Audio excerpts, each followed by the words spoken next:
আমরা আপনাদেরকে কথা দিচ্ছি, জামাতে ইসলামী এবং ইসলামী দলগুলো যদি ক্ষমতায় যায়, আলহামদুলিল্লাহ আমরা হব আপনাদের সেবক, আমরা আপনাদের মালিক হব না। আমাদের এখন যে সম্পদ আছে এই সম্পদ কমবে, এটা 1 ইঞ্চি বাড়বে না। কারণ তখন খেদমত করতে গিয়ে শুধু রাষ্ট্রীয় তহবিলে হবে না, আল্লাহ তাআলা বাপদাদার যে তহবিল, নিজেদের যে সঞ্চয়, ওখান থেকেও আমরা খরচ করতে বাধ্য হব। এখন সবাই আলহামদুলিল্লাহ, আগের নির্বাচনে তিনি 1 কোটির মালিক, পরের নির্বাচনে তিনি 100 কোটির মালিক। এটা হবে না ইনশাআল্লাহ, এটা হবে না ইনশাআল্লাহ, এটা হবে না ইনশাআল্লাহ। কেন হবে না? আমরা আল্লাহকে ভয় করবো, এই জন্যই হবে না। বলবেন প্রমাণ কি? প্রমাণ এখনই হাতে নাতে।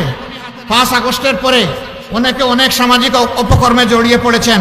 আপনারা বলুন তো, ইসলামী দলের কর্মীরা কোথাও কি কোনো অপকর্মে জড়িয়ে পড়েছে? কোনো একটা ইসলামী দলের লোক না। কেন না? তারা আল্লাহ তাআলাকে ভয় করে, এই জন্য তারা